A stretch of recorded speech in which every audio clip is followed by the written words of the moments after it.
আপনি নারী হবেন ফাতেমা রাদিয়াল্লাহু আনহার মতো নারী।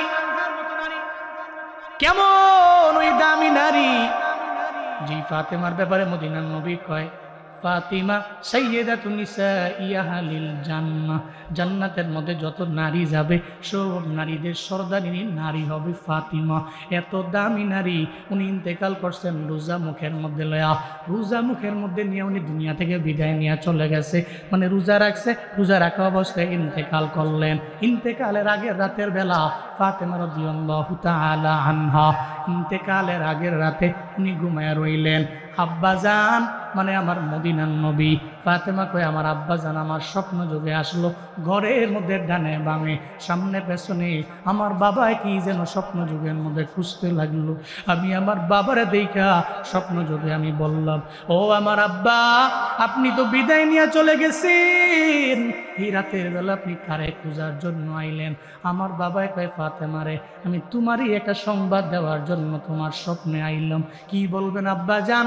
আমার মদিনার নবী কয় ফাতেমারে তুমি সাহারি করবা, একটু পরে ঘুম থেকে যাইগা, সাহারি করবা আলীর সঙ্গে, আর তোমার ইফতারটা দুনিয়ার মধ্যে হবে না, তোমার ইফতার হবে আমি বাবার সঙ্গে জান্নাতি দস্তারখানা। আতিনা ফি দারে দুনিয়া না হাসানা, আতিনা ফি দারে উকবা না হাসান, ইয়া গিয়াসুল মুস্তাগীসি নাহদিনা লফদিকার বিল উলুমে ওয়াল গিনা। হর গোরি দেনে কো তু তৈয়ার है, जो न मंगे पुस्तु बेजारो है। হযরত ফাতেমা ঘুম থেকে লাফ দিয়ে তাকে গেলেন। ফজর হয়ে গেল।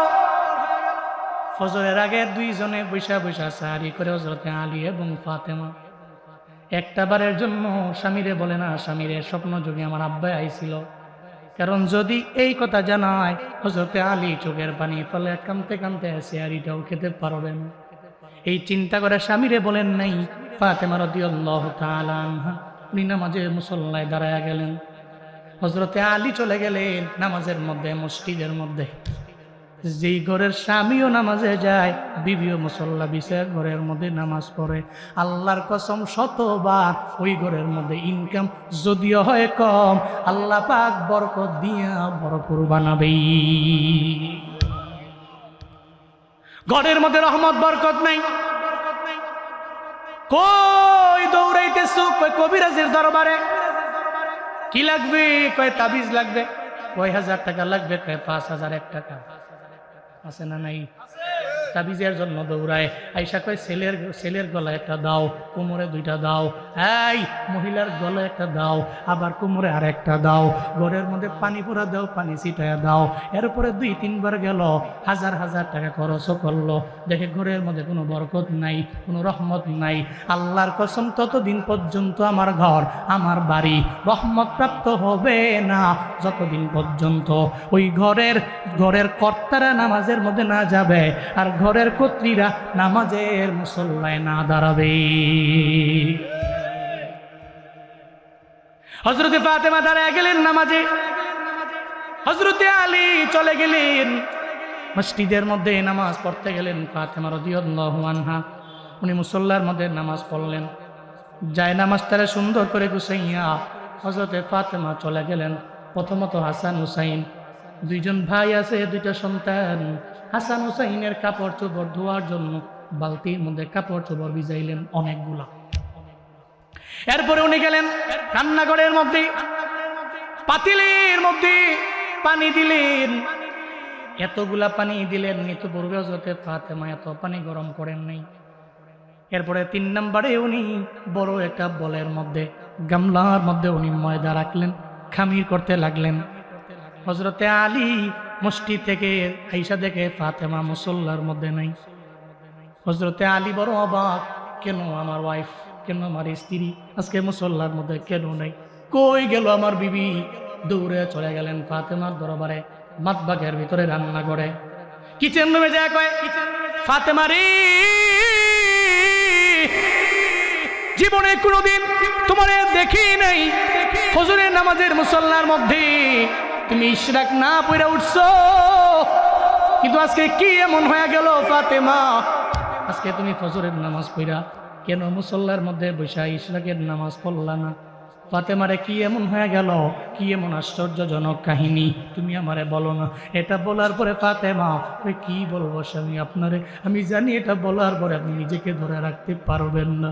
ও চোখের পানি ফালাইয়া স্বামীরে বর্ণনা দেয়, স্বামীরে গত রাতের বেলা স্বপ্ন যুগে আমার আব্বা জান আমার স্বপ্ন যুগে এসে আমারে জানাইয়া দিয়ে গেছে সাহারি তুমি করবা আলীর সঙ্গে, ইফতার দুনিয়াতে হবে না, ইফতার হবে জান্নাতি দস্তারখানা আমি বাবার সঙ্গে।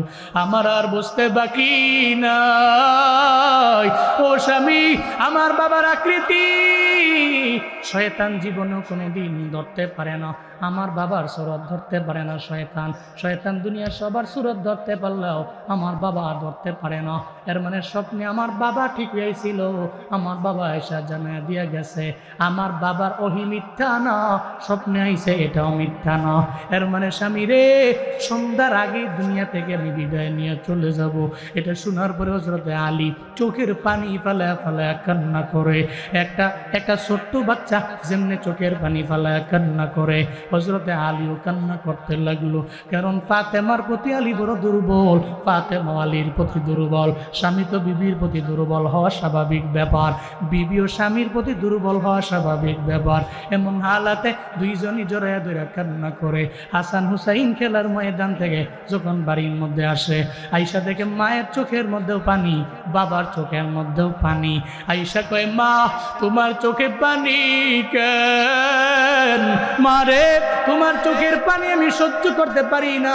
কারণ সন্তান যখন দেখে মায়ের চোখের পানি ফেলায় কান্দে, মার দরবারে যায় কয় মারে কিসের জন্য তুমি কান্দ, আমি সমাধান করে দিব আমার মা। কারণ মার চোখের পানি সন্তান জীবনেও কোনোদিন সহ্য করতে পারে না। বলে মা তোমার জন্য আসমানের তারাও যদি আনা লাগে আমি করতে রাজি আছি, খালি একটাবারের জন্য আমারে হুকুম দাও, একটাবারের জন্য আদেশ দাও। এই মায়ের জন্য সন্তানেরা বড় দুর্বল, বাবার জন্য দুর্বল। হাসান হুসাইন যায় কয় ও মা কেন কান্দো? মাও বলে না, বাবাও বলে না।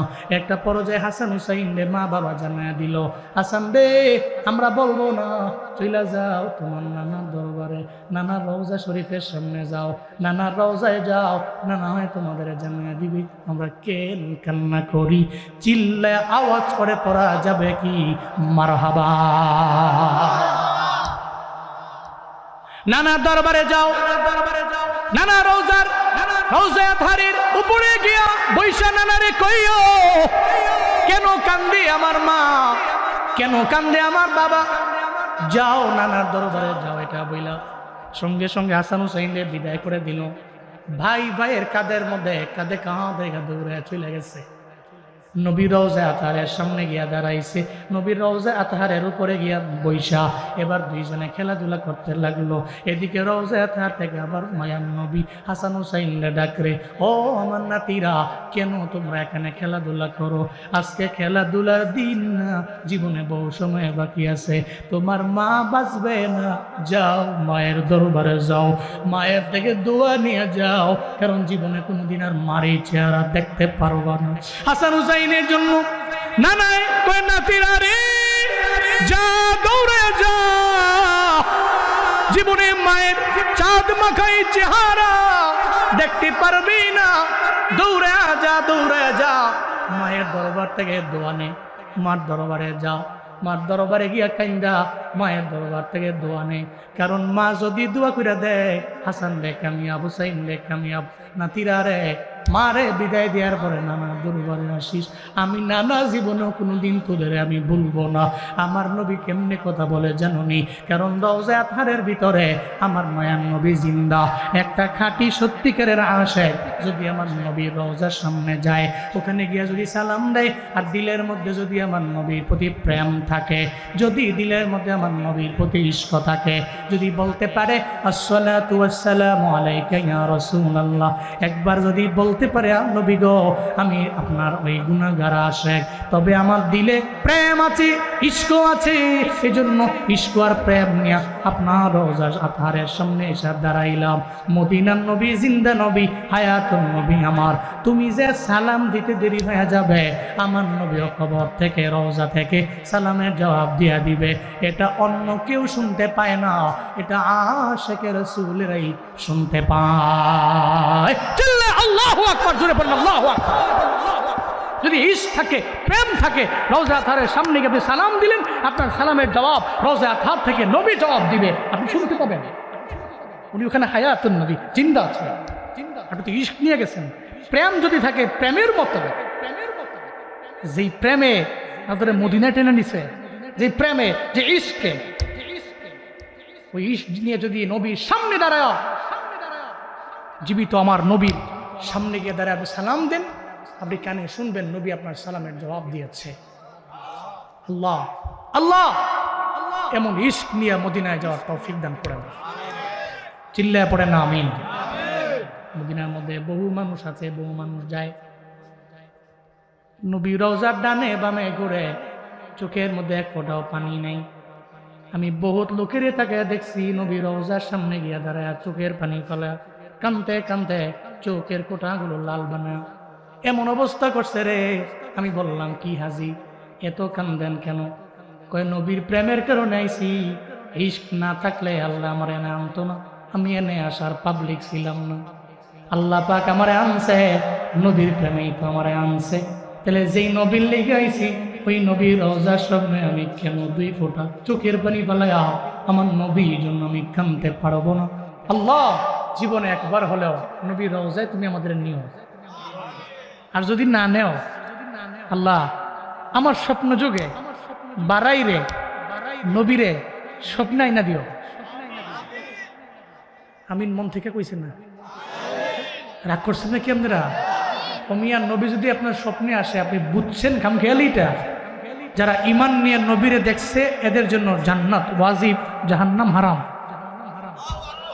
যারা ইমান নিয়ে নবীরে দেখছে, ইমান নিয়ে নবীরে দেখছে এদের জন্য জান্নাত ওয়াজিব, জাহান্নাম হারাম। আল্লাহ জীবনে একবার হলেও যাওয়ার তৌফিক দিও, না পারলে নবীরাই না দিও, নবীরাই না দিও। আল্লাহ কবুল করেন। হাসান হুসাইন যা রওজা আতহারের মনে আসেনি? রওজা আতহারের উপরে গিয়া বৈশা বৈশা নানার লয়ে কথা কয়, নানায় কয় আমার লয়ে কথা কই উনাইস গা, কালকে কইও মায় তো চলে যাইব, যে আমার কাছ থেকে দোয়া নিয়া পরে কালকে গেছে, দৌড়ে গেছে, যে মায়ের দরবারে কয় মা কেন আমারে বললেন না? আপনি চইলে যাবেন মা, বিদায় নিয়ে চলে যাবেন, কেন বললেন না গো মা? এই যে অল্প সময় নষ্ট হয়ে গেল, এতক্ষণ তো আপনার চেহারার দিকে তাকায় থাকতে পারতাম মা। মা কেন বললেন না? কেন পাঠাইছেন নানা দরবারে? নানাই কইছে এই জন্য তোমাদের মনে এখন তো ব্যথা লাগছে, তবে কম আমি মায়ের যদি কইতাম, আমি মায়ের দিলটা খান খান হয়ে যাইতো, ফাইটা যাইতো। তোদের ছাড়া কেমনে থাকবো আমি? এখনো তোরা ছোট মানুষ, নানারও হারাইলি, আমি মায়েরও যদি হারায়া ফেলো তাহলে তো চোখের পানি ফেলে সারা জিন্দেগি লাগে কানবো। এটার কারণে আমি তোমাদের বলতে পারি নাই রে সন্তানেরা, তবে অসুবিধা নাই, তোমাদের জন্য রবির দরবারে দোয়া করব, আল্লাহ পাক তোমাদের দুধে ভাতে খাওয়াবে। মা সন্তানের দোয়া করে দিলেন। এরপরে একটু পরে হযরতে ফাতেমা রাদিয়াল্লাহু আনহা হযরতে আলী স্বামীরে ডাকলেন আর বললেন, ও স্বামী, স্বামী গো, আপনার দরবারে ইন্তেকালের আগে আমি দুইটা আবদার জানাই।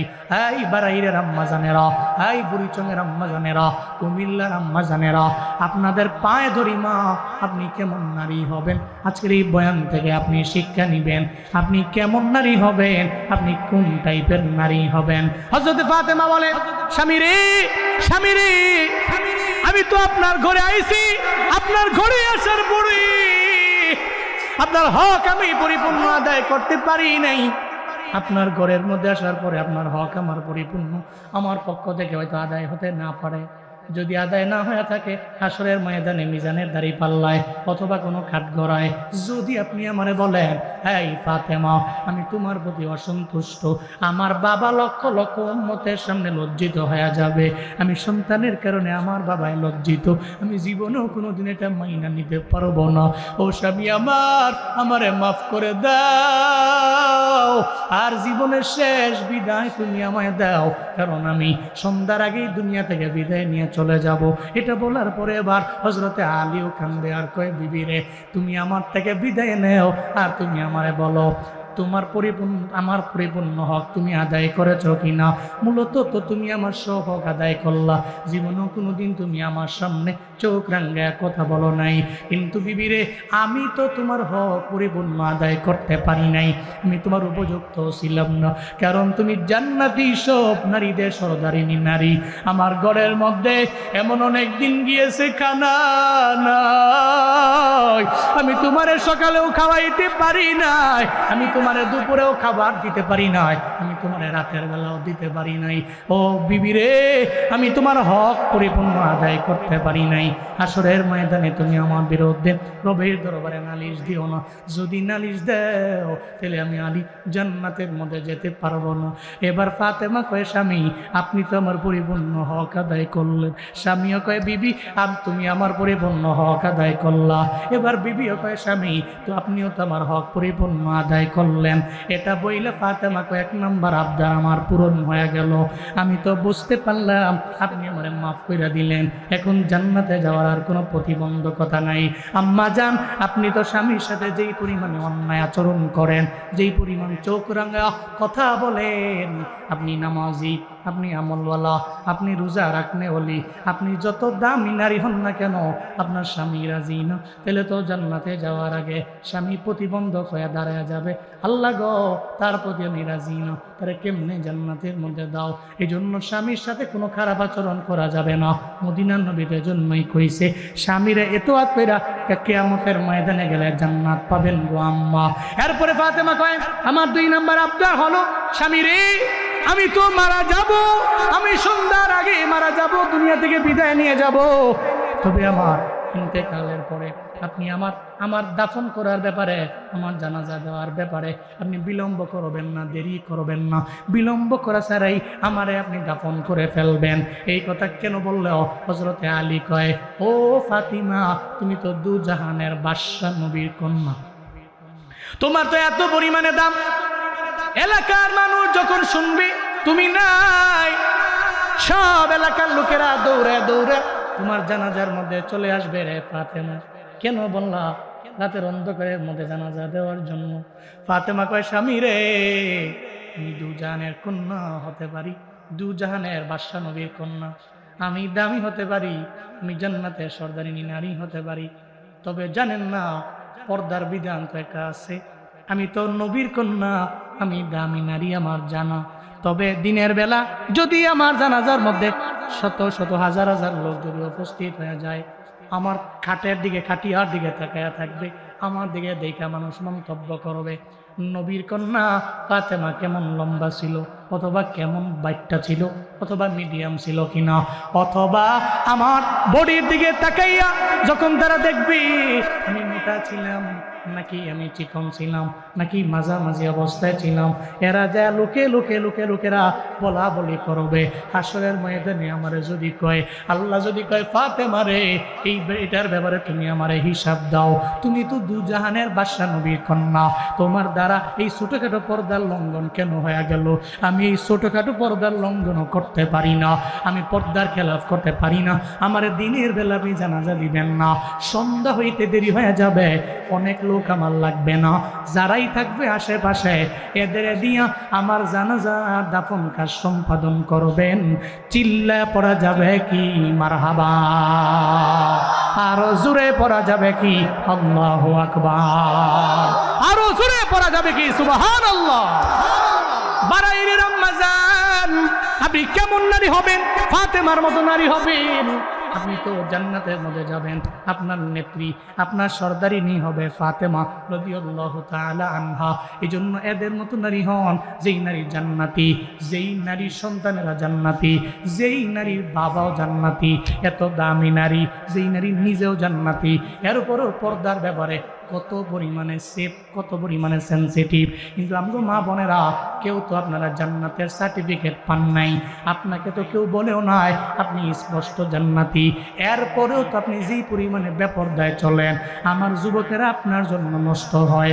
আপনাদের জন্য যদি আপনি মনে করেন ফাতেমা নবীর কন্যা, এজন্য তাকওয়ার লাইনে আগাইয়া, তবে আপনাদের জন্য শিক্ষা হইল আমাদের ওসমান হাদির বউ, ওসমান হাদির ওয়াইফ যেই পরিমাণে পর্দাওয়ালী নারী, বাংলাদেশের মানুষেরা বড় অবাক হয়ে গেল। আমি চ্যালেঞ্জ দিয়েছি গতকালকে, ওসমান হাদির ওয়াইফ যেই পরিমাণে পর্দা কর্মীওয়ালী নারী, বাংলাদেশের অনেক বড় বড় বুজুর্গের বউরাও এত পরিমাণে পর্দা করতে পারে না। ওসমান হাদি তো দামি, স্বামী নামে কথা বললে আলোচনায় আসবে, আবার সিম্পেথি গ্রহণ করতে পারবে। ওসমান হাদির বউ তো চাইলে পারত, হাদির জন্য সংবাদ সম্মেলন করতে চাইলে পারত, কেউ বাধা দিত না, আসতে পারত, আবার মানুষ নেগেটিভ মন্তব্য করতো না, পজিটিভই করত, পর্দা সহকারে আসতে পারত, হিজাব লাগায়, নিকাব লাগায়। এরপরও কেন আসে না?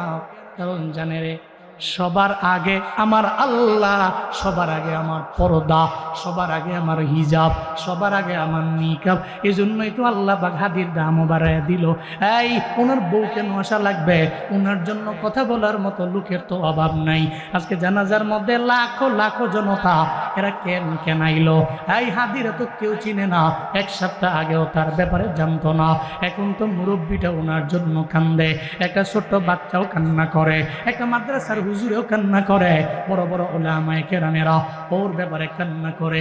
এই আমার তো আত্মীয় না, এরপর আমি জানাজায় কেন দৌড়ে গেলাম? অনেকের তো আত্মীয় স্বজন না, তাহলে লাখো লাখো মানুষ জানাজার মধ্যে কেন আইলো? এটা কেন আইছে জানো নেই? কারণ ঘরের মধ্যে যদি এমন বিবি থাকে যেই বিবি জান্নাতি বিবি, ঘরের মধ্যে এমন মা যদি থাকে যেই মা জান্নাতি মা, এই ঘরের থেকে তো অনেক খারাপ লোক আশা করা যায় না। আবার যদি হাদির মতো এমন সাহসী হয় যারা শাহাদাত কামনা করে, এদের জন্যই তো লাখো লাখো মানুষেরা ভিড় জমায়। আমি আমার জীবনেও আমি এত বড় জানাজা নিজে পড়ি নাই, জানাজার মধ্যে এত লোক আমি দেখি নাই। এত লোকের সমাগম কেন হলো? কারণ জানো নি? কারণ এটা আসমানি ফয়সালা।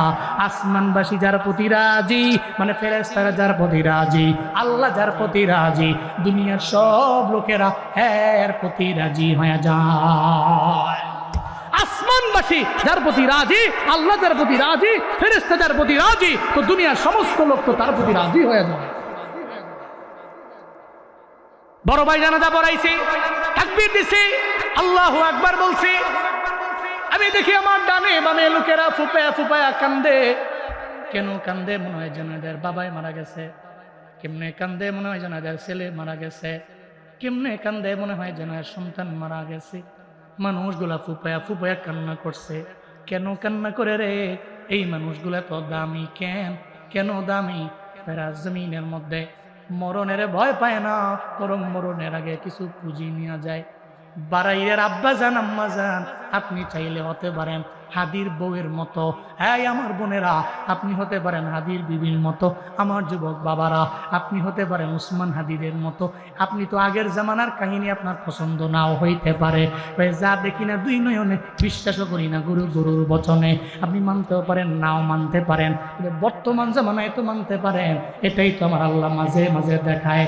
আল্লাহ যারা খাঁটি বান্দা, যারা মৃত্যুবরণ করার পরে এদের জানাজার মধ্যে প্রমাণ হয় আসমানওয়ালা এদের প্রতি রাজি কি রাজি না। চিল্লা পড়া যাবে কি আল্লাহু আকবার? আরো জোরে আল্লাহু আকবার। এটা তো আল্লাহ দেখায় দেয় আসমানওয়ালা রাজি কি রাজি না, তা জানা যায়। আল্লাহ পাক বলেন, আল্লাহ তো উনি যিনি তোমাদের জন্য বানাইলেন, তোমাদের মৌত বানাইলেন, জীবন বানাইলেন, জীবন বানাইলেন, মরণ বানাইলেন। আল্লাহ বলেন, জীবন বানাইলাম আমি, মরণ বানাইলাম আমি আল্লাহ। কেন বানাইলাম? আল্লাহ তো জীবন দিলে পারতেন, আল্লাহ মরণ তো না দিলেও পারতেন বান্দারে। ডাইরেক্ট তো হাসরের ময়দানে বান্দা রবের দরবারে যাইতে পারত। আল্লাহ পাক মরণ কেন দিলেন? এই দুনিয়ায় কেন আল্লাহ পাক থাকতে দিলেন না? এই দুনিয়াতে আল্লাহ মায়া করে বানাইয়া কেন রবের দরবারে আবার নিয়ে যাবেন? আল্লাহ বলেন লিয়াবলুয়াকুম আইয়ুকুম আহসানু আমালা।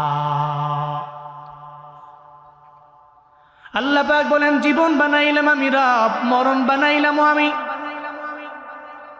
কেন? আমি আল্লাহ জীবন বানাইলাম, আবার কেন মরণ বানাইলাম? লিয়াবলুয়াকুম আইয়ুকুম আহসানু আমালা। আল্লাহ কয় পরীক্ষা করার জন্য আমলের দিক থেকে কোন বান্দা বড় আগায়া, কোন বান্দা নামাজের দিকে আগাইয়া, রোজার দিকে আগাইয়া, নেক আমলের দিকে আগাইয়া, কোন বান্দা নেক আমলের দিকে আগাইয়া আমলের লাইনে কে বড় দামি। লিয়াবলুয়াকুম, যাতে করে তিনি পরীক্ষা করতে পারেন আইয়ুকুম আহসান, কে অনেক দামি উত্তম। কোন দিক থেকে? আল্লাহ কয় আমালা, আমলের দিক থেকে কে দামি, কে অতি দামি, কে অতি আগায়া। আল্লাহ এটা পরীক্ষা করার জন্য আল্লাহ কয় আমি আল্লাহ জীবনও আমি বানাইলাম, মরণও আমি বানাইলাম। আল্লাহ কয় তোরে আমি বানাইছি ও বান্দা, তুই পুরো লাইফে আমি আল্লাহরে কতটুকু ডাকলা এটা পরীক্ষা করার জন্য। আবার 50 বছর পরে আমি আল্লাহ তোমার দরবারে মালাকুল মউত পাঠাইলাম। 60 বছর পরে তোমার দরবারে মালাকুল মউত পাঠাইলাম। তোমার 65-70 বছর পরে তোমার দরবারে আমি আল্লাহ মালাকুল মউত পাঠাইলাম। দুনিয়াতে এমন কোনো বান্দা নাই যেই বান্দা মারা যায় নাই। আমাদের আপনাদের সবার আদি পিতার নাম হলো আদম আলাইহিস সালাম। এত লম্বা মানুষ, একাধারে পৃথিবীর সর্বপ্রথম মানব, আদি পিতা আদম আলাইহিস সালাম। 60 হাত লম্বা ওই পয়গম্বর, উনিও তো দুনিয়া থেকে বিদায় নিলেন। আদম নবীও দুনিয়া থেকে বিদায় নিলেন। আল্লাহ পাক বললেন মালাকুল মউত আদম নবীর রূহটাকে বের করে নিয়ে আসো। মালাকুল মউত আদম নবীর দরবারে আয়েশা কয় ইয়া আদম আনা মালাকুল মউত উকিলা বিকুম, হে আদম আমি আপনার রূহটাকে কবজ করার জন্য চলে আইলাম। কে তুমি? কয় মালাকুল মউত। আদম নবী কয় আল্লাহর পক্ষ থেকে আমার হায়াত আল্লাহ পাক আমায় দিয়েছে 1000 বছর।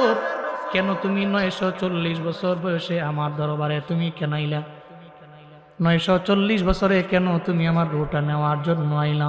এটা বলার পরে মালাকুল মউত কয় হায় হায় আল্লাহ, আপনার নবী পৃথিবীর সর্বপ্রথম মানব আদম বলে কি? কয় কি বলে? কয় 940 বছরে নাকি আমি তার দরবারে আইলাম। আল্লাহ কয় মালাকুল মউত আমার আদম পয়গম্বর ভুইলা গেল, আদমের মনে নেই উনি যে রূহের জগতের মধ্যে ওনার সন্তান দাউদ আলাইহিস সালামের উনি হায়াত দিয়া দিলেন 60 বছর, এই ব্যাপারে ওনার মনে নাই। এই আমার নবী আদম আলাইহিস সালাম, আবার আদি মানব আদম আলাইহিস সালাম, আমগো সবার বাবা, উনি ভুইলা গেছে। এই জন্য ওনার যত সন্তানেরা আছে এরাও দেখবেন ভুইলা যায়। নাসিয়া আদম ফানাসিয়া বানু, আদম নবী ভুলে গেল, এই জন্য সন্তানেরাও ভুলে যায়। 30 বছর লাগাইয়া সৌদি আরবে থাকে প্রবাসী, পরিবারের বড় ছেলে, নিজের জন্য কোনো অ্যাকাউন্ট নাই, কোনো বাড়ি নাই, নিজের জন্য গাড়িও করলো না, বাবার অ্যাকাউন্টের মধ্যে পাঠাইলো। সন্তানরা এত পরিমাণে পরিশ্রম করলো, এত ঘাম জড়াইয়া সন্তানাদিদের জন্য কিছু করে নাই। একটা পর্যায়ে 30 বছরের লাইফটাই সব দিয়ে দিল পরিবারের জন্য। যখন পরিবারের মধ্যে আইলো, এখন তো আর মেজো ভাই তার একানার দামও দেয় না, ছোট ভাইও কোনো দাম দেয় না। ও চোখের পানি ফালায় ফালায় কান্না করে, আমি 30 বছর লাগে কারে খাওয়াইলাম, এখন দেখি আমার একটাও বিন্দু মাত্র পরিমাণ পাত্তা দেয় না। মেজো ভাইও দাম দেয় না, ছোট ভাইও দাম দেয় না, বাবার কাছেও দাম পায় না, মায়ের কাছেও দাম পায় না। এমন নজির প্রমাণ সমাজে আছে না? না। এই জন্য উনি চোখের পানি ফেলায় কান্দে, কিরে ভুলে গেছো আমারে, আমি তো তোর বড় ভাই, কেন তুই আমারে ভুইলা গেলা? কয়ে বইলা যাওয়া তো এটা মানুষের কাজ, এটা অন্য তো বইলা যায়। কয়ে গলার নিচে নামতে দেরি, এরপরে এত যে খাওয়াইলো, গলা পর্যন্ত খাওয়াইলো। হঠাৎ করে কয়ে তুই আমারে খাওয়াইস না, বেঈমানের মতো আচরণ করে আছে না না। আদম নবী ভুলে গেলেন। আদম নবী যত সন্তান তোমরা ভুলিও না। মান লাম ইয়াশকুরিন নাস লাম ইয়াশকুরিল্লাহ। মদিনার নবী বলেন যারা মানুষের শুকর করে না, এরা তো আমার আল্লাহর শুকর করে না। মানুষের শুকর আদায় করতে শিখবেন, তাহলে আমার আল্লাহর শুকর আদায় করা যাবে। আদম নবী ভুলে গেলেন, বললেন ও মালাকুল মউত তুমি আল্লাহর কাছে যাও, আমার তো হায়াত বাকি আছে 60 বছর। আল্লাহ পাক বলে ও মালাকুল মউত, আমার নবী কি বলে? কয় আরো 60 বছর বাঁচবার চায়। কয় যাও না নবীর দরবারে, ওই নবীর দরবারে চলে যাও। আদম নবীর দরবারে আইসা এবার কয় আপনার আরো 60 বছর দিয়া দিলাম। যখন 1060 বছর ওনার পূর্ণ হয়ে গেল, মালাকুল মউত এবার হাজির। এবার আদম নবী আর কিছু বলে না। আদম কয় যেহেতু থাকতে পারবো না, আমার রূহটারে বের করে নিয়ে যাও। কত বড় লম্বা ছিলেন, 60 হাত লম্বা, যার পায়ের একটা সাপ এত পরিমাণে বড়, যেই মানুষের আগে পৃথিবীর মধ্যে কোনো মানুষ নাই। আমি শ্রীলঙ্কায় নিজের চোখে গিয়ে ওই পাহাড়ের উপরে ওনার পায়ের সাপ দেখে আসছি। ঐতিহাসিক ইবনে বতুতা বলেন এই পায়ের সাপ হযরত আদম নবীর পায়ের সাপ। আদম নবী যত বড় লম্বা ছিলেন, ওনার পায়ের ছাপটা ওনার দেহের উপরে ভিত্তি করে এত বড়ই তো বা হতে পারে। অনেক বড় পায়ের ছাপ রে বাবা, দেখছি 16,000 কইরা 32,000 সিঁড়ি উঠছি আর নামছি। কত হাজার? 16টা 16,000 উঠছি, আবার 16,000 নামছি, 32,000 উড়া নামা সিঁড়ি। আবার এই সিঁড়ি আমাকে বিল্ডিং এর সিঁড়ি না, আমাকে বিল্ডিং ও 3 তলা লাভ দিলে উঠে যাও, এটা সিঁড়ি না, এটা ডিস্টেন্স আছে। এই রুম বড় হাগান দিয়ে উড়ো লাগে, ছোটখাটো কদম দম যায় না, কষ্ট। আমার লগে উঠছিল আমার ওই ফ্রেন্ড আছে রায়হান, সবার পরিচিত, বিশ্বজয়ী কারি আবু রায়হান। তো দুইজনে মিলে উঠছি। এত চিকনা মানুষ, আমি মোটা মানুষ, আমি হাঁপায়া যাই। হ্যাঁ খালি আমারে বারবার কয় উঠো, খালি হাঁপায়া যাও, মোটা মানুষ চিকুন তো উঠতেছে খালি। 5 ঘন্টা লাগাই উঠছি, 4 ঘন্টা লাগাই নামছি। নামার পরে তাকায় দেখি কই উঠছিলাম, ওরে সুবহানাল্লাহ, বহুত মুরব্বী লোকরা উঠতেছে চেষ্টা করে। আদম নবীর পা কত বড় ছিলেন, জমিনের মধ্যে আল্লাহ পাক ওনাকে নামাইছেন, জমিনে থাকতে দেন নাই, চলে গেছেন। নাকি এখনো বেঁচে আছে? ইন্তেকাল করেছেন। এর মানে আমগো আদি পিতা যিনি, পৃথিবীর সর্বপ্রথম মানব যিনি, উনি যদি বিদায় নেন, তাহলে আমরা বিদায় নিব না? চলে যাব। কাইফা তাকফুরুনা বিল্লাহি ওয়া কুনতুম আমওয়াতান فأحياكم ثم يميتكم ثم يحييكم ثم إليه ترجعون। চিল্লা জোরে করে পড়েন আল্লাহু আকবার। আল্লাহ পাক বলেন বান্দারে, কেমনে তুমি আমি আল্লাহকে অস্বীকার করো রে বান্দা? অথচ কুনতুম আমওয়াতা, তোমরা ছিলে মৃত মায়ের গর্ভের মধ্যে। মায়ের গর্ভের মধ্যে আমি আল্লাহ বড় মায়া করে তোমার ভিতরে আমি আল্লাহ রূহ দিলাম। এরপরে তোমার মায়ের গর্ভ থেকে আমি আল্লাহ ডেলিভারির মাধ্যমে দুনিয়ার জমিন তোমারে আমি আল্লাহই তো দেখাইলাম। এই বান্দা তুমি জমিনের মধ্যে আসলা, আমি আল্লাহ তোমার জীবন দিয়ে দিলাম। 1 নম্বরে তুমি ছিলে মৃত, এরপরে আমি আল্লাহ জীবন দিয়ে দিলাম। এরপরে আবার হবে তোমার মরণ। তোমার 60, 70, 80 বছরের জিন্দেগির পরে আমি আল্লাহ তোমার দরবারে মালাকুল মউত পাঠাবো। আবার এই বারজাকের জীবনে থাকবে তুমি কত বছর, এই ব্যাপারে কারো জানা নাই। কবরের মধ্যে অনন্তকাল থাকার পরে এরপরে বান্দারে আমি আল্লাহ আবার তোমারে উঠাবো।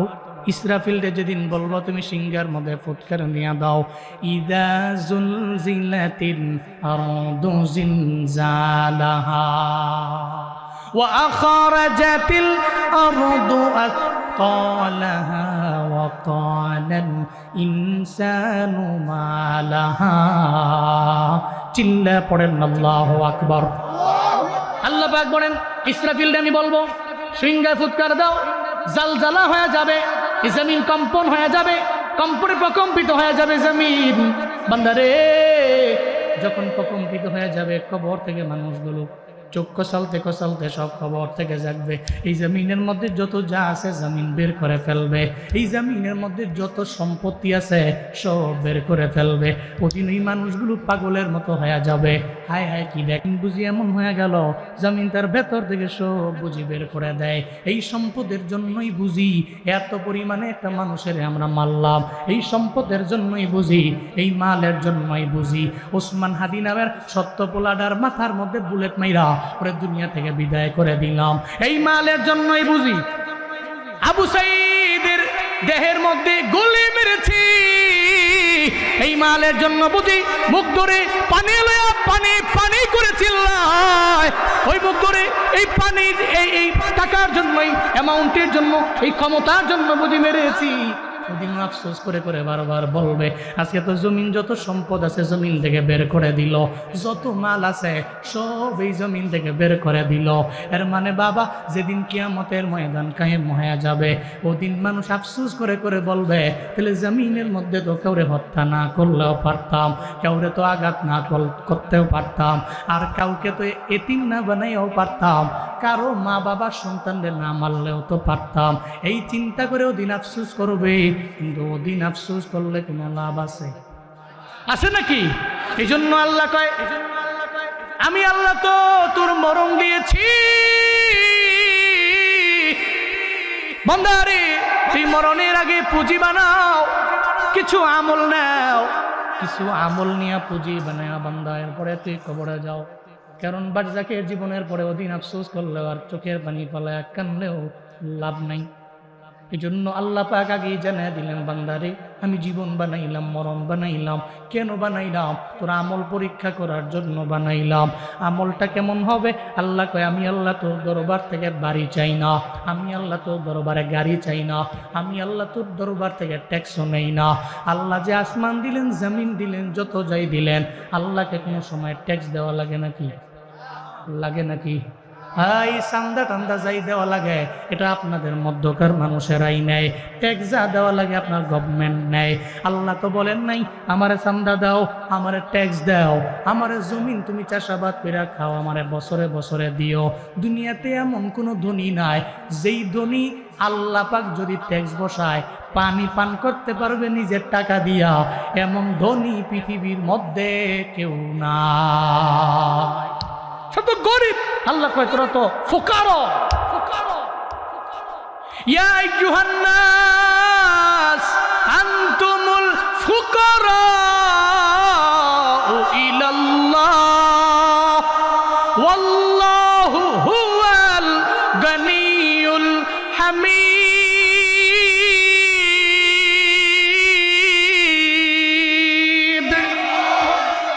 আল্লাহ কয়, আনতুমুল ফুকারা, আমরা তো গরিব, ফকির নেই। কার কাছে? ইলাল্লাহ, আল্লাহর কাছে সব গরিব। আল্লাহ যদি কয় ট্যাক্স দেওয়া লাগবে, পৃথিবীর কোনো মোস্ট রিচেস্ট ম্যান নাই যে আল্লাহকে ট্যাক্স দিয়েও পানি পান করতে পারবে, নাই। এরপরেও তো সম্পদের বাহাদুরি, এরপরেও তো জমি জমার বাহাদুরি, এরপরেও তো ক্ষমতার বাহাদুরি, কিন্তু এটা থাকে না, এটা ক্ষণস্থায়ী, এটা চিরস্থায়ী নয়। কারণ মুলকের মালিক তোকে, সর্বময় ক্ষমতার মালিককে। ফেরাউনের ক্ষমতা কম ছিল নাকি? কথা বলেন না কেন? কম ছিল? থাকতে পারছে দুনিয়ায়, বাঁচতে পারছে।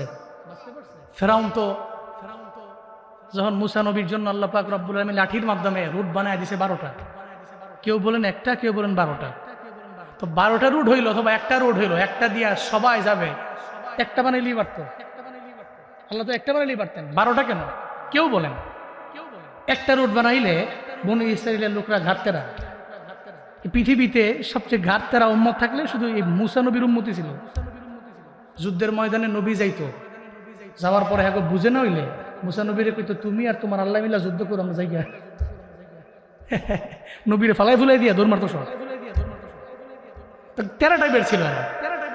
এই জন্য মুফাসসিরিনে কেরাম করেন এদের জন্য রোড একটা করলে ধাক্কা দিয়ে কোন সময় করে ফালাই দেয় ফোনটা তো এই চিন্তা কইরা রোড বানাইছে 12টা, জাতি ছিল কম ছিল এদের 12টা, গোত্র ছিল 12টা।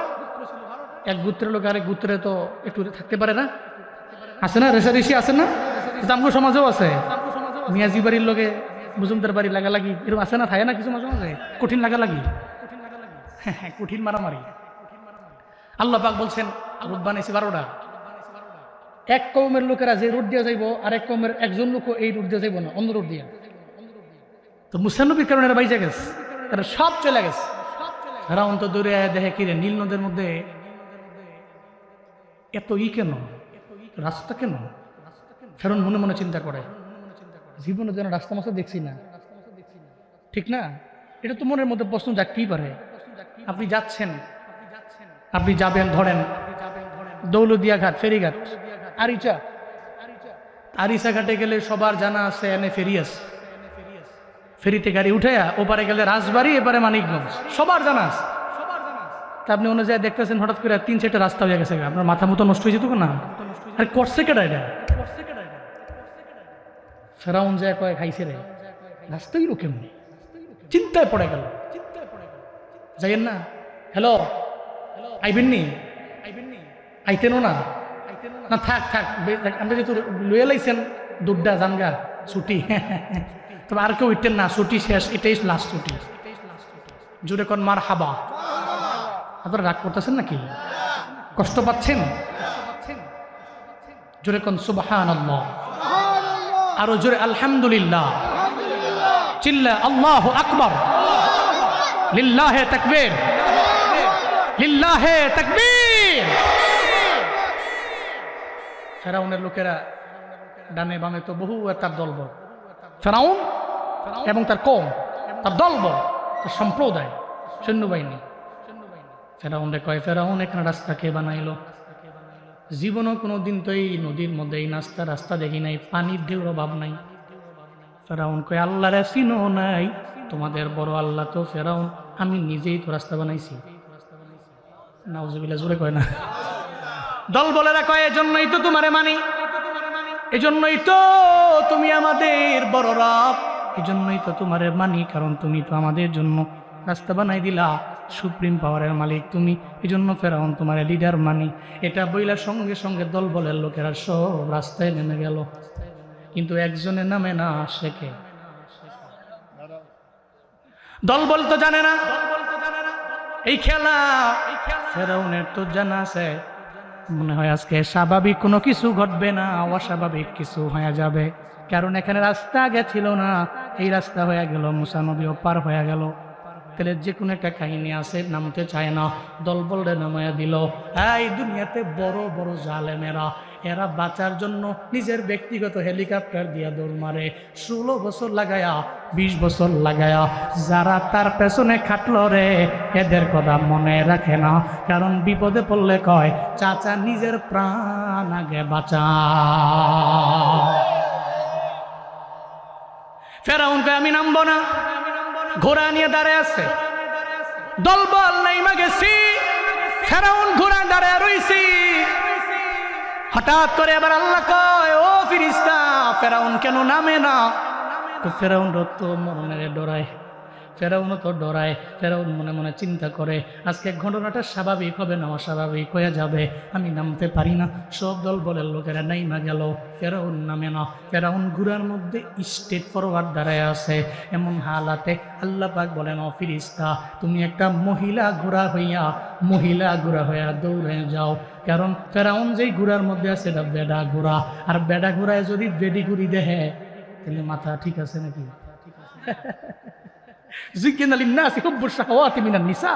আল্লাহ পাক বলছেন তোমাদের জন্য সুশোভিত করা হয়েছে 1 নাম্বার মহিলা দেখলেই তো আকর্ষণ। বাস্তবতা এটাই, এটা রিয়েলিটি। আর আল্লাহর ওলি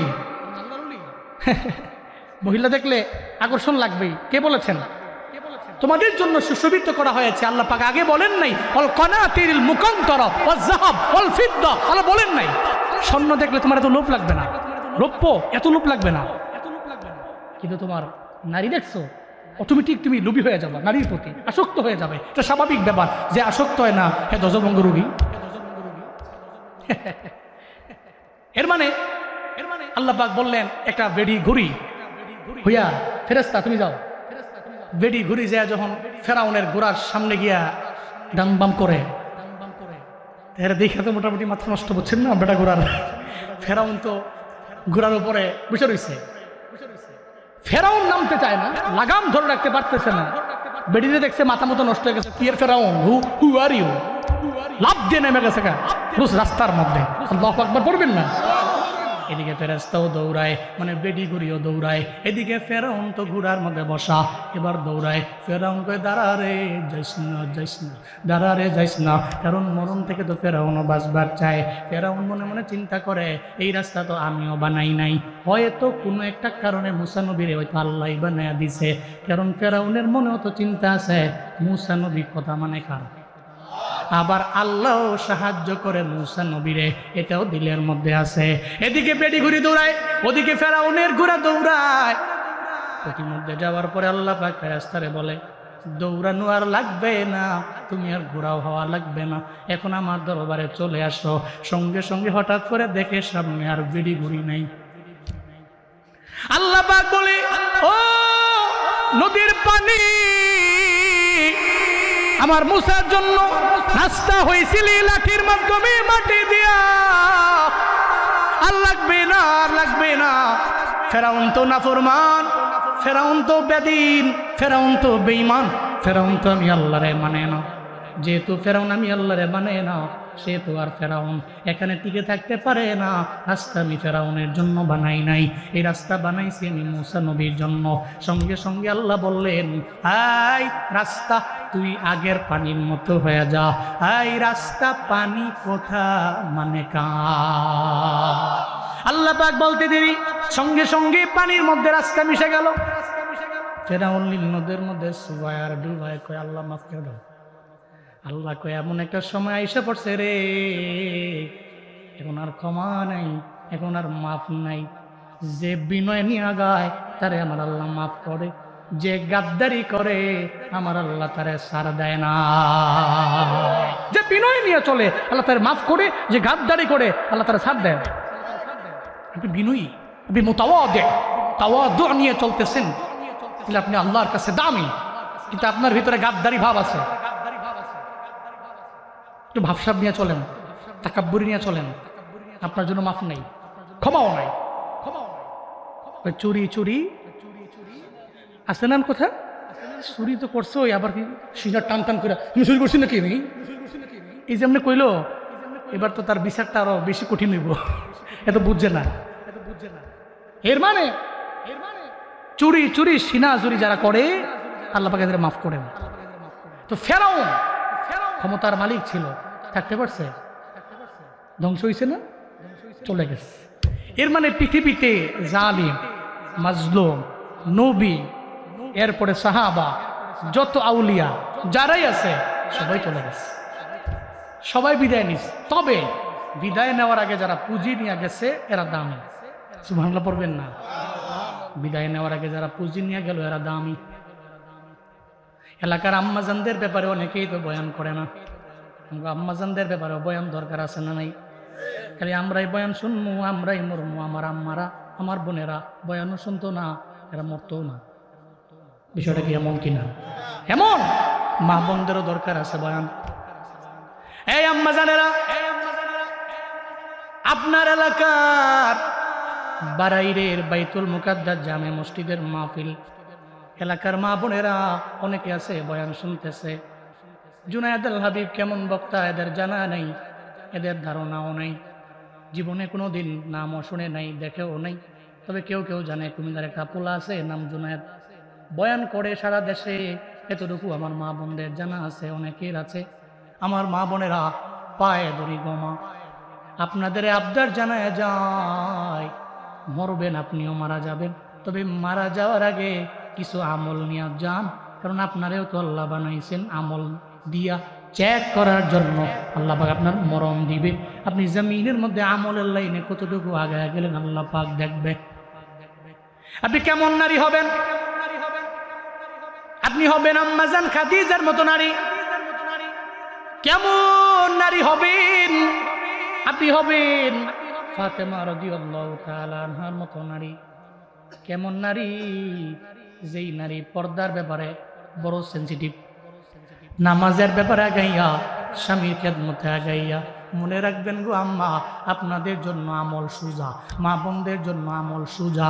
কারণ মা বোনরা 4টা আমল যদি করতে পারে, মদিনার নবী কয় ইজা সাল্লাতিল মারওয়াতু খামসাহা, 5 ওয়াক্ত নামাজ, ওইজা সামাত শাহরাহা, রমজানের 30টা রোজা, ও আহসানাত ফারজাহা, নিজের সতীত্বের হেফাজত, ও আতাআত যাওজাহা, আয় ও আতাআত বালাহা, স্বামীর ইতোয়াতানুগত্য বাধ্য। যদি 4টা গুণ নিয়ে কোনো নারী আগে যাইতে পারে, ওই নারীর জন্য মদিনার নবী কয় হাসরের ময়দানে আল্লাহ পাক নারীর দিকে ইশারা করে আল্লাহ বলবে, আই নারী, তুমি তো 4 গুণে গুণান্বিত নারী, উদুখুলিল জান্নাহ। আল্লাহ পাক বলবে, ও নারী, জান্নাতে ঢুকো। নারী বলবে, আল্লাহ, জান্নাতে দরওয়াজা আছে 8টা, কোন দরওয়াজা দিয়া জান্নাতের মধ্যে ঢুকবো? বলেন না মদিনার নবী। তাও কয়, যখন নারী বলবে জান্নাতের 8টা দরওয়াজার কোন দরওয়াজা দিয়া যাব, মদিনার নবী জানায়া দেয়, আল্লাহ বলবে মিন আইয়াবুয়াবিল জান্নাতি শিইতি। ও নারী রে, 4 গুণে গুণান্বিত হয়ে গেলা, তোর জন্য তো আমি আল্লাহ জান্নাত বানাইলাম। 8টা দরওয়াজা, যেই দরওয়াজা দিয়ে মন চায় ওই দরওয়াজা দিয়েই জান্নাতে ঢুকে যা। ইমাম আহমদ ইবনে হাম্বল রাহিমাহুল্লাহ বলতেন, এই জালেমেরা, দুনিয়াতে আমরা ভালো না তোরা ভালো, আমরা হক না তোরা হক, আমাদের আর তোদের মাঝে পার্থক্যটা দুনিয়াতে মৃত্যুর আগে নাও হইতে পারে, তবে আমাদের পার্থক্যটা তখনই বোঝা যাবে আমার জানা যায় আর তোর জানা যায়। ইমাম আহমদ ইবনে হাম্বল বলতেন, আমাদের আর তাদের মাঝে পার্থক্য হইল জানা যায়। বহু লোক আছে ঘুরে গেছে, মাত্র লাশটারে কোনো রকম গুছায় মুছে 3-4 জন 5 জন 6 জন মিললে কোন রকম খালি দাফন করছে। কর লাশ বেড়া উড়ে লইব, যে জুলুম করছে এই জন্য বীরেরা মরে না, হাজিরা মরে না, এরা চিরজীবন বেঁচে থাকে। এদের জন্য মানুষ কান্দা কান্দা দোয়া করে। পার্থক্যটা এখানে একটা জানা যায়, লক্ষ লক্ষ মানুষ আপনার জন্য কান্দা দোয়া করতেছে, আরেকজনের জানা যায় খালি কোন রকম তার লুকে চুরি কইরা আরে খালি কবরের মধ্যে ডুয়া খালি নাইলে কিন্তু মাইরা মুইরা লিব, মরছে তো মরারে মারুস কাকে লরেকা হেরো মারবো, ডরে ভয়ে কোন রকম খালি দাফন কর। হ্যাঁ, জীবনটাকে এমন ভাবে গঠন করতে পারবো না ইনশাআল্লাহ, পারবো না বাবা ইনশাআল্লাহ। আল্লাহ তৌফিক দান করেন। আপনার মরণের পরে মানুষ কাঁদবে, আপনি বলতে পারেন হুজুর আমার তো সেই সাহস নাই, আমি তো সেই সেলিব্রিটিও না, আমি চাইলেও তার মতো হতে পারবো না। আপনি তার মতো কেন হবেন? আপনার পাড়ার লোকে চিনে না, আপনার গ্রামের লোকের আপনাকে চিনে না, চিনে। আপনার মরণের পরে আপনার পাড়ার লোকেরাই কইতাছে আপনার খাটিয়ারের সামনে রেখা, ছেলেটা ভালো ছিল, লোকটা ভালো ছিল, মহিলাটা ভালো ছিল। এর চাইতে সফল জিন্দেগি এই পৃথিবীতে আর কি হতে পারে? এর চাইতে সফল জিন্দেগি আপনার মৃত্যুর পরে মানুষ বলতেছে এই লোকটা ভালো ছিল, মন থেকে ফিল করছে লোকটা ভালো ছিল, মন থেকে বলছে, মৌখিক নয়। সফল জিন্দেগি আর কি আছে? আর কার এত সফল জিন্দেগি হতে পারে? কার আমার দেখান, কার সফল জিন্দেগি হতে পারে? না, কারো নাই। এর মানে সফল জিন্দেগির জন্য আপনি দুনিয়াতে এমন কিছু করে যেতে হবে, লিয়াবলুয়াকুম আইয়ুকুম আহসানু আমালা। আল্লাহ যে মৌত দিলেন পরীক্ষা করার জন্য, আপনি কিছু পুঁজি নিয়ে গেলেন আর জীবনটাকে এমনভাবে গঠন করলেন, আপনি মরলেন, আপনি হাসতেছেন, আপনার জন্য মানুষ চোখের পানি ফেলে কান্না করছে। কিন্তু এমন জীবন গঠন করেন না আপনার মরণের পরে মানুষ ইন্নালিল্লাহ না পইরা সমানে খালি লিখতেছে আলহামদুলিল্লাহ। এমন জীবনের কোনো দাম নাই, এই জীবনের কোনো দাম নাই। আল্লাহ আমাদের সবাইকে এমন সুন্দর জীবন গঠন করার তৌফিক দান করেন। আরো জোরে পড়েন আমিন। আল্লাহ আমার মা বোনদের ফাতেমা রাদিয়াল্লাহু তাআলা আনহা এমন নারীদের মতো, এই নারীদের মতো, ওসমান হাদির গায়রতওয়ালা বিবির মতো এমন পর্দা করা, পর্দাসীন হওয়া তৌফিক দান করেন। জোরে পড়েন আমিন। অনেকে আমার মা বোনের রাগ করতে পারে, রাগ করেন না মা, পা ধরি আপনার। পর্দা কইরা বের হইলে আমার এই জুয়ান পোলাটি আপনারা দেখলে টিজিং করবে না। কেন তাও বলি, যারা ইয়াং আছে, একটা মহিলা একটা মেয়ে বোরকা পইরা হিজাব মেনটেন করে, নিকাব মেনটেন করে রাস্তায় বের হইছে, এ যত বড় বখাটেও একটা বারের জন্য আর দিলে নাড়া দিবে না, মেয়েটা বোরকা পরে আছে তার ডিস্টার্ব না করে, তার মন তারে বাধা দিবে, তার নফস তারে বাধা দিবে, যা সবার লগে দুষ্টামি করা যায় না।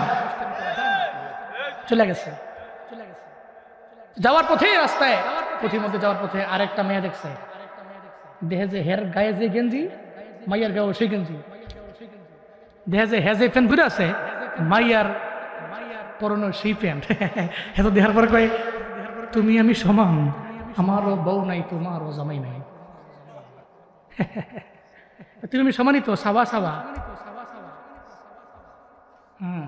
সমান সমান মনে কইরা এরপরে দেখবেন ওই মহিলারে মাইয়ার ইফটিজিং করে, কারণ তখন তার নফস তারে বাধা দেয় না। ও তো দেখার পরে মনে করে যে এই নারীকে ইফটিজিং করা যায়, উত্তক্ত করা যায়, কারণ এই নারী ড্রেস আপ বলে দেয় ও কোনো ভালো ঘরের মাইয়া নয়, এটা বলে দেওয়া যায়। কোনো ভালো পরিবারের সন্তান, কোনো ভালো ঘরের মেয়ে জীবনও কোনোদিন পুরুষের ড্রেস আপ করে ঘর থেকে বের হবে না। আপনি তো মনে করছেন আপনার টাকা আছে, আপনি দামি বাড়ির মালিক, আপনি অনেক কোটি কোটি টাকার সম্পদের মালিক, আপনার কয়েকটা Harrier, Prado, land cruiser Prado, বহুত গাড়ি আছে আপনার, সন্তানের জন্য প্রত্যেকের নামে নামে আছে। আপনি মনে করতেছেন আপনি সফল, ইম্পসিবল। আপনি নিজেকে সফল বলতে পারেন, আমি না। যদি আপনার ঘরের বউ পর্দা করে না, আপনার ঘরের মাইয়া পর্দা করে না, এরা রাতের বেলা সব বের হয়, কোনো খোঁজ খবর নাই, বেপর্দায় চলাফেরা করে, আপনার মতো ব্যর্থ পুরুষ এই পৃথিবীতে সেকেন্ড নাম্বার পেয়ে। বুঝে না, বুঝে না তো, মা বোনটাও বুঝে না, পর্দা করে না। আর ঈদের আগে তো কোয়া লাভই নেই। ছাত্রখানা যাইয়েন, ছাত্রখানায় আমি তো ছোটবেলা থেকে বড় হয়েছি ঢাকায়, এখনো ঢাকায়। আমি কুমিল্লা শহর যাচ্ছিনি, এর চাইতে ডাবল টেবল তিনি ঢাকা হই, কুমিল্লা চিনিবি না। মাঝে মাঝে ওই প্রোগ্রাম থাকলে সদর দক্ষিণমুখী সদর এলাকায়, তো ওই সময় কয় হুজুর এ নয় পড়েন, আমি কই চিনি টিনি না, ম্যাপ দেও। আরে কয় কি হুজুর কুমিল্লা লোক নাম নেই, আমি চিনি না, না কুমিল্লা বড় হয়েছি না, তো ঢাকায় বড় হয়েছি, চিনি না। তো মাঝে মাঝে ইনকেস কোনো কাজে যখন যাই দেখি তো আমার কি ড্রেস আপ, কি পোশাক পরিচ্ছদ। অধিকাংশ নারী হয় যেই নারীরা প্রবাসীদের বউ হয়, স্বামী বিদেশ থাকে, আমার তো জামাটা কিনা দিই না নাই, আমার শাড়ি কিনা দিই না নাই, তো হৌরে একটা আইনা দিছে, চোখটা দিয়ে এমনি কি আনছে এটা, বুড়ার ঘরে বুড়া, বুড়ার ঘরে বুড়া আনছে কি এটা, আপনি বুঝছেন না? নাই আপনি মুরব্বী মানুষ। আচ্ছা নেক্সট টাইম আমি যাবো না, তো গিয়া বেটার সামনে সুন্দর করে আরাম করে বইয়া, বেটাও চেয়ার দিছে, টুল দিছে, বইতো ভিডিও বইছে। আবার টেহাও তো গরম, কারণ স্বামী থেকে বিদেশ, এ তো মনে করতেছে চাপ দিছে, টেহায় বসছে। কিন্তু এই কষ্ট যে কি পরিমাণ এরা করে, এটা তো আর হেরা জানে না। যাই দাম কত? 4000। দইরেই কয়েছে 3500 দেই, কত দেই? 3500 দেই। বেটা কয় লস হয়, বেটা কি কয় লস হয়। এরপরে কয় কি, আচ্ছা ঠিক আছে আপা লইয়া যান গা। বেটা তো মনে মনে কয় আপনার জামে আইলে দাম কইলে 1500, আপনি কইছেন 3500। এ ভিডিও মোটামুটি কাপড়টা লইয়া সুন্দর করে শপিং করে বাইতে সমস্ত বাবি টাবি যারা আছে দেখাইতেছে, দেখেন না কি লাভ করছি। বেটা 4000 কইছে, আমি 3500 দিয়ে লইয়ে পড়ছি, বহুত লাভ করছে ভিডিও। এই জন্য পর্দায় শান, বেপর্দায় শান নাই, বেপর্দায় মান নাই, পর্দায় শান আছে, পর্দায় মান আছে। কথা কোন ঠিক কিনা বলেন? আমি পর্দার কথা বললে আমি তো ফতুয়াবাদ। এই হুজুর তো আগের দিনে হুজুর হয়ে গেছে, আগের দিনে হুজুরের মতো আপডেট না, আপডেট হুজুরই পাল্লা, বেডা আইব, বেডিও আইব, সব মানে ওয়াজ শুনবো, এটা না পাল্লা আপডেট হুজুর আছে না, ইয়াংদের হুজুর। যুবকদের হুজুর, যুবতীদের হুজুর, বহুত হুজুর আছে। এই হুজুরি বলা, এই হুজুর ভালো না, নষ্ট। আল্লাহ আমাদের নারীদেরকে ভালো করেন, সকলে পড়েন আমিন। ওনারা ভালো মানে ঘরটা ভালো, ওনারা ভালো তাহলে পরিবার ভালো, ওনারা ভালো একটা পরিবার ভালো, আরেকটা পরিবার ভালো, আরেকটা পরিবার ভালো, আরেকটা পরিবার ভালো, সবগুলো পরিমাণ মিলে একটা সমাজ, তো সমাজ ভালো, সমাজ ভালো, সমাজ ভালো, সমাজ ভালো, সমাজ ভালো, সমাজ ভালো, সমাজ ভালো তো গ্রাম ভালো, গ্রাম ভালো তো গ্রাম ভালো, তো গ্রাম ভালো তো ইউনিয়ন ভালো, ইউনিয়ন ভালো তো ইউনিয়ন ভালো তো উপজেলা ভালো, উপজেলা ভালো তো জেলা ভালো, জেলা ভালো তো আমার দেশ ভালো। আল্লাহ আমাদের ঘরে রহমত দান করেন, বরকত দান করেন। আল্লাহ আমাদের দাম্পত্য জীবন সুখময় করেন। আল্লাহ আমাদের ছেলেগুলোকে মানুষের মতো মানুষ করেন। আল্লাহ আমাদের মেয়েদেরকে পর্দা করার তৌফিক দান করেন। চিল্লা পড়েন আমিন। আজকে মাহফিল থেকে সূরাতুল মুলকের 2 নম্বর আয়াত থেকে আমাদের শিক্ষা, আল্লাহ পাক জীবন দিয়েছেন, আল্লাহ পাক মরণ দিয়েছেন। আমরা জীবন এবং মরণের এই মাঝখানটাতে আল্লাহ পাক কেন দিয়েছেন? পরীক্ষা করার জন্য, কি আমলের দিক থেকে উত্তম, আমরা আমলের দিক থেকে উত্তম হব, অগ্রগামী হব, আমলের দিক থেকে আগায়া থাকবো। আল্লাহ সূরাতুল মুলকের এই 2 নম্বর আয়াত থেকে শিক্ষা বাড়িতে নিয়ে আমাদেরকে এবং মা বোনদেরকে আমল করার তৌফিক দান করেন। আল্লাহুম্মা সাল্লি আলা সাইয়্যিদিনা নাবিয়িনা শাফিনা হাবিবিনা মাওলানা মুহাম্মদ সাল্লাল্লাহু তাআলা আলাইহি ওয়া আলা আলিহি। কি আসবে জানো? ও আচ্ছা আচ্ছা, হ্যাঁ হ্যাঁ হ্যাঁ, আচ্ছা আচ্ছা, হ্যাঁ, জানুয়ারির 7 তারিখ, জানুয়ারির না শেষ, দোয়া দিয়ে দিব, জানুয়ারির 7 তারিখ ভাদুয়াপাড়া মাদ্রাসায় আল্লাহ হায়াতে বাঁচায় রাখলে আমি আসবো ইনশাআল্লাহ। কয়টা সময় দিয়েছিলাম? 10টায় বরাবর না, 10টায় দিয়েছিলাম সময়। ইনশাআল্লাহ দেখা হবে, হ্যাঁ ইনশাআল্লাহ দেখা হবে। যারা সুযোগ পান সময় পেলে যাবেন, আমাদের আবার সাক্ষাৎ হোক। বারবার সাক্ষাৎ হলে তো ভালো লাগে। হ্যাঁ, এক সময় তো কুমিল্লায় বহুত ওয়াজ করতাম, এখন তো পুরো দেশে করে খেলি। এই জন্য কুমিল্লায় এক সময়তে বুড়িচং দেবিদ্যার বহুত ওয়াজ করছে 3-4 বছর আগে। এখন আবার একটু কম কম সময় দেওয়া হয়, এখন তো ব্যস্ততা একটু বাইরে গেছে, তো আপনাদের দোয়া আর কি, ব্যস্ততা বাইরে গেছে এই জন্য কম দেই। তো মাঝে মাঝে আইসেন, দেখা হবে ইনশাআল্লাহ। মনে করবেন যে কুমিল্লার পোলারাই গেছে, দেখেই গা ইনশাআল্লাহ। আল্লাহ কবুল করেন, মঞ্জুর করেন, কে কবুল করেন। গতকালকের যত আলোচনা হয়েছে আল্লাহ কবুল করেন, আজকে যে আলোচনা হয়েছে আল্লাহ কবুল করেন। আস্তাগফিরুল্লাহ রাব্বি মিন কুল্লি যামবি ওয়া আতুবু ইলাইহি। দোয়া কে দিবে? আমি দিব। লা হাওলা ওয়ালা কুওয়াতা ইল্লা বিল্লাহিল আলিয়্যিল আযীম। আস্তাগফিরুল্লাহ রাব্বি মিন কুল্লি যামবি ওয়া আতুবু ইলাইহি। লা হাওলা ওয়ালা কুওয়াতা ইল্লা বিল্লাহিল আলিয়্যিল আযীম। আস্তাগফিরুল্লাহ রাব্বি মিন কুল্লি যামবি ওয়া আতুবু ইলাইহি। লা لا حول ولا قوة إلا بالله العلي العظيم. الحمد لله رب العالمين. اللهم آمين، اللهم آمين، اللهم آمين.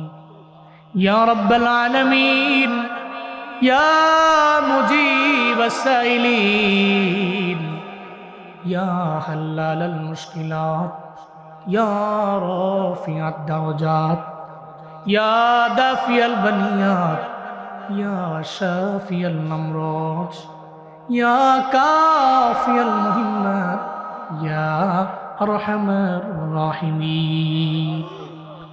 ربنا ظلمنا أنفسنا وإن لم تغفر لنا وترحمنا لنكونن من الخاسرين. ربنا آتنا في الدنيا حسنة وفي الآخرة حسنة وقنا عذاب النار.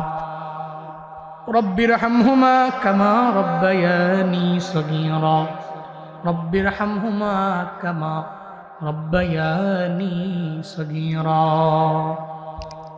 আয় রব্বে কারীম, ছোটবেলায় মা বাবা কত কষ্ট করে আমাদের বড় বানাইলো, লালন পালন করলো।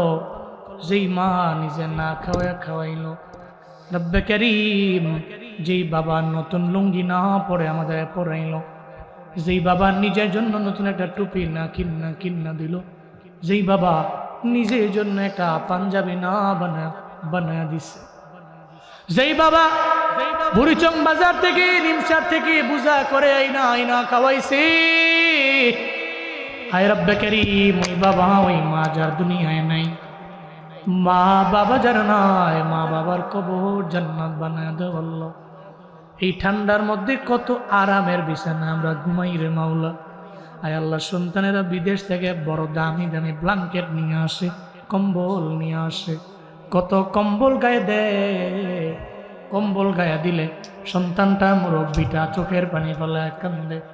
হায় রে, আমার মায় কবরের মধ্যে মারে রাইখাইছি, কম্বল তো মারে দিয়াই নাই। আমার বাবারে রাইখাইছি, বাবারে তো কোনো কম্বল দিয়া আইলাম না। মাটির ঘর মাটির কবর, কেমনে বাবা আছে, কেমনে মায় আছে। রব্বে কারীম, সন্তান হয়া তোমার দরবারে আবদার জানাই জানাই রে আল্লাহ। আয় আল্লাহ, মা বাবা কবরের মধ্যে তুমি জান্নাতি কম্বলের ব্যবস্থা করে দাও। আয় রব্বে কারীম, যাদের আব্বা আম্মা বেঁচে আছেন, মা বাবার হায়াতে বরকত বাড়ায় দাও। মা বাবার দোয়া নিয়ে চলার তৌফিক দান করে দাও আল্লাহ। মা বাবার খেদমত করার তৌফিক দান করো আল্লাহ। আয় আল্লাহ, আজকের এই মাহফিল তুমি কবুল করে নাও। আয় আল্লাহ, 56তম বার্ষিক মাহফিল, আয় রব্বে কারীম, আয় আল্লাহ 55 বার গত হয়েছে, এবার 56 শেষ হয়ে যাবে, 57 আবার হবে। আয় রব্বে কারীম আমাদের আল্লাহ, এই 56টা মাহফিল তুমি কবুল করে নাও। আয় আল্লাহ, এই 56টা মাহফিলের বক্তা আছে তারে কবুল করে নাও। এই 56টা মাহফিল কমিটি কবুল করে নাও। এই 56টা মাহফিলে যারা দান করলো, টাকা দিয়া, পয়সা দিয়া, বুদ্ধি দিয়া, পরামর্শ দিয়া, যে যে লাইনে সাহায্য করলো, প্রত্যেকের দানগুলো তুমি কবুল করে নাও। প্রত্যেকের তোমার হাতে দিয়া দিলাম, জামিন হও। যারা দুনিয়ায় নাই, কবর জান্নাত বানায় দাও। যারা দুনিয়ায় বেঁচে আছে, হায়াতের মধ্যে বরকত বাড়ায় দাও আল্লাহ। উদয়ার মালিক উসমান হাদির কবর জান্নাত বানায় দাও। আয় আল্লাহ, তারে তুমি শাহাদাতের মর্যাদা দিও। আয় আল্লাহ, তার সন্তানটার জন্য বড় মায়া লাগে। সন্তানটা মাত্র 8 মাসের বাচ্চা, তার বাবা দুনিয়া থেকে বিদায় নিয়ে চলে গেছে, ও জানে না। বড় হইলে চোখের পানি ফেলায় ফেলায় কান্না করবে, বাবার জন্য কান্না। ও দয়ার মালিক, সন্তানটারে তুমি মানুষের মতো মানুষ করে গড়ে তুইল। আয় আল্লাহ, বাবা গেছে যেই পথে, ওই পথের প্রতীক বানাইও। আয় আল্লাহ, তার বিবি, তার মা, তার ভাইদের তোমার হাতে দিয়া দিলাম, ধৈর্য ধারণ করার তৌফিক দান করো আল্লাহ। আয় আল্লাহ, সুখ সন্তপ্ত পরিবার, আয় রব্বে কারীম, আয় আল্লাহ, এদের চোখের মধ্যে ঘুম নাই। আয় আল্লাহ, এরা এখন খাবার খেতে পারবে না। আয় রব্বে কারীম আমার মাওলা, এদের তোমার হাতে দিয়া দিলাম, সবরে জামিল করার তৌফিক দাও। প্রত্যেকের সবির বানায় দাও। আয় আল্লাহ, যারা মানুষের মাইরা ফেলে, হত্যা করার জন্য প্ল্যান সাজায়, আয় রব্বে কারীম, তুমি দুনিয়াতে শাস্তি দিও। দুনিয়ার লোকেরা যদি বিচারের ক্ষেত্রে ডান বাম করে ফেলে রে মাওলা, তোমার কাছে তো বিচার দিলাম, তোমার দরবারে বিচার দিলাম আল্লাহ। আয় আল্লাহ, হাদির হত্যাকারী যারা, হাসরের ময়দানে কোটি কোটি হাসরের ময়দানে উম্মতের সামনে তুমি এদের বিচার করিও রে মাওলা। আয় রব্বে কারীম, আয় আল্লাহ, এই এলাকার মাটির নিচে কবরের আযাব মাফ করে দাও। এই এলাকার মাটির উপরে গজব দিও না। আমাদের ঘর বাড়ি তোমার হাতে দিয়া দিন, তুমি জিম্মাদার হয়ে যাও। আসমানি বালা আসমানে উঠাও, জমিনি বালা জমিনে দাফন করে দাও, বাতাসের বালা বাতাসের সঙ্গে সরাও। আমাদের প্রত্যেকের ঘরে রহমত দিয়া ভরপুর বানাও। দাম্পত্য জীবন সুখময় করে দাও। যাদের ছেলে নেই তুমি ছেলে দাও, যাদের মেয়ে নেই মেয়ে দাও, যাদের সন্তান নাই এটা সন্তান দিয়া কলিজা ঠান্ডা করে দাও মাওলা। রব্বে কারীম, এদের ছেলে উপযুক্ত, আয় আল্লাহ নেককারিনী পাত্রের ব্যবস্থা করে দাও। যাদের মেয়ে উপযুক্ত, নেককার পাত্রের ব্যবস্থা করে দাও মাওলা। আয় রব্বে কারীম, আয় আল্লাহ, এই মাসটি তুমি দিনের মারকাজ বানায় দাও। মাসটিদের শুরু থেকে নিয়ে আজ পর্যন্ত যারা মাসটিদের দান করেছে, প্রত্যেকটা দানশীলের কবুল করে নাও, মঞ্জুর করে নাও। এই দান ওসিলা করে প্রত্যেকের মনের নেক বাসনাগুলো পূরণ করে দাও। আয় আল্লাহ, যে প্রবাসীরা আয় আল্লাহ পরিশ্রম করে কাম জড়াইয়া আয় আল্লাহ এরা কষ্ট করে মাহফিলের জন্য টেলিফোন দিলে ফিরাইয়া দেয় না, মসজিদের জন্য ফোন দিলে ফিরাইয়া দেয় না, মাদ্রাসার জন্য ফোন দিলে ফিরাইয়া দেয় না, কোন নেকের কাজে শরীক হতে বললে যে প্রবাসীরা ফিরাইয়া দেয় না রে আল্লাহ, প্রত্যেকটা প্রবাসীরে তোমার হাতে দিয়ে দিলাম, জিম্মাদার হয়ে যাও। আয় আল্লাহ প্রত্যেকের রিজিকের মধ্যে বরকত বাড়াইয়া দাও। আয় আল্লাহ বিদেশের সফর যখন শেষ হয়ে যাবে, আবার বাংলাদেশের কুমিল্লা জেলার বরিচঙের বারাইলের মায়ের মানি তুমি মায়ের কুলে আইনা পৌঁছায় দিও। রব্বানা তাকাব্বাল মিন্না ইন্নাকা আনতাস সামিউল আলিম ওয়া তুব আলাইনা ইয়া মাওলানা ইন্নাকা আনতাত তাওয়াবুর রহিম। মাওলা রে, মইরা যাব কোন সময় জানি না, জানা নাই। মসজিদের চাহার পায়া খার দুয়ারের সামনে হাজির হবে, কোন সময় হবে জানা নাই রে মাওলা। এই মাইকে কবে জানি এলান হয়ে যায়, অমুকে নাই অমুকে নাই, এলান হয়ে যাবে। মসজিদের চার পায়া খাট চলে যাবে দরওয়াজার কিনারায়। রব্বে করিম, আমরা চলে যাব, দুনিয়ার মধ্যে থাকতে পারবো না। তবে মরি মরি বাধা নাই, বেঈমান বানায় কবরে নিও না, বেঈমান বানায় কবরে নিও না, মুনাফিক বানায় কবরে নিও না, মুশরিক বানায় কবরে নিও না। ঈমান আইনা কালেমা পড়তে পড়তে মরণ দিও রে মাওলা। আয় রব্বে করিম, আগুনে ফেলে মাইরো না, পানিতে ডুবায়া মাইরো না, অ্যাক্সিডেন্টে মরণ দিও না। যেই মরণে হাত নিয়ে কবরে যাওয়া যায় না, যেই মরণে মাথা নিয়ে কবরে যাওয়া যায় না, যেই মরণে পা নিয়ে কবরে যাওয়া যায় না, যেই মরণে চিনা যায় না লাশ, এমন মরণ তুমি দিও না রে মাওলা। কালিমা পড়তে পড়তে পড়তে, জিকির করতে করতে, নামাজ পড়তে পড়তে, রোজা মুখে নইয়া, কোরআন তিলাওয়াত করতে করতে, রমজান মাসে রোজা মুখে লয়া তুমি আমাদের নিয়া যাও। সাল্লাল্লাহু তাআলা আলা খায়রি খালকিহি ওয়া আলা আলিহি ওয়া আসহাবিহি আজমাইন। আমিন আমিন আমিন। ওয়ারহামনা মাআহুম ওয়ারহামনা মাআহুম ওয়াজআল আখিরা কালামিনা ইনদাল মাউতি লা ইলাহা ইল্লাল্লাহু মুহাম্মাদুর রাসূলুল্লাহ সাল্লাল্লাহু আলাইহি ওয়াসাল্লাম। আসসালামু আলাইকুম ওয়া রাহমাতুল্লাহি ওয়া বারাকাতুহু।